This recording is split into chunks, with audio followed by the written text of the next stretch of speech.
Assalamualaikum warahmatullahi wabarakatuh. Halo teman-teman, di sini kita akan memberikan tutorial untuk mencari data perusahaan berupa harga saham, total aset, dan laba perusahaan dari web IDX. Cara mencari data perusahaan: pilih data pasar, klik data saham, kita pilih sektor finance. Habis itu kita pilih 20 perusahaan yang akan kita cari datanya. Misal kita mencari data PT Bank Indonesia Tbk, lalu kita kembali ke menu home dan pilih laporan keuangan. Jenis laporan, kita pilih laporan keuangan. Jenis efek, kita pilih saham. Tahun kita pilih 2024 dan periodenya kita pilih yang tahunan. Kita masukkan kode perusahaan sesuai perusahaan yang kita pilih. Misalnya Agro. Setelah itu, klik terapkan.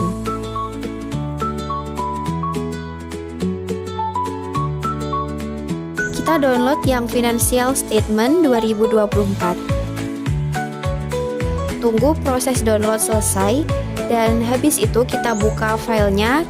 Kita cari total aset dan jumlah laba perusahaannya. Untuk mencari harga saham per lembar, kita kembali ke web IDX di menu data pasar, pilih ringkasan saham. Kita masukkan kode perusahaan yang akan kita cari. Setelah itu harga saham kita pilih yang di bagian penutupan. Setelah itu, masukkan semua data tersebut ke aplikasi Excel, yang dimana kita akan menjelaskan tentang cara untuk mencari regresi berganda dalam ekonomi dan keuangan menggunakan aplikasi Excel. Yang pertama, kita mencari data terlebih dahulu di web IDX Statistik. Kami mengambil data dari perusahaan emiten perbankan tahun 2024. Yang kedua, kita akan mengganti laba perusahaan menjadi Y, total aset menjadi X1, dan harga saham per lembar menjadi X2. Nah, sekarang kita memasuki tutorial menganalisis data tersebut. Yang pertama, kita klik data analis, pilih regression,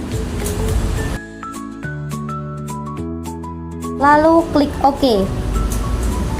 Setelah keluar kotak dialog regression, masukkan range data ke kolom input yang tersedia. Masukkan range data Y pada kotak input Y range, blok saja dari kolom C, dari baris 2 sampai 21. Sedangkan data X1 dan X2 dimasukkan ke kolom input X range, yaitu dari kolom D baris 2 sampai kolom E baris 21. Setelah selesai, blok data input dan tekan OK. Lalu, rapikan dari hasil regresi tersebut. Multiple L. Nilai koreksi antara X1 dan X2 dengan Z adalah 0,728 termasuk dalam kategori kuat. R square, nilai koefisien determinasi 0,5312 atau 53,12%, yang berarti bahwa X1 dan X2 menjelaskan Y sebesar 53,12%, sisanya dipengaruhi oleh faktor lain. Signifikan F, nilai F sama dengan 9,63, signifikan F sama dengan 0,001596208. Nilai signifikan F lebih kecil dari 0,05 atau biasanya di ambang batas yang digunakan dalam statistik. Artinya, model regresi secara keseluruhan signifikan ini menunjukkan bahwa paling tidak ada satu variabel independen atau X1 atau X2 yang secara signifikan mempengaruhi variabel dependen Y. Perhatikan pada kolom coefficients, terdapat nilai intercept untuk A sebesar 24095, X variabel 1 untuk B sebesar 0,0118, dan X variabel 2 untuk B2 sebesar min 2,724.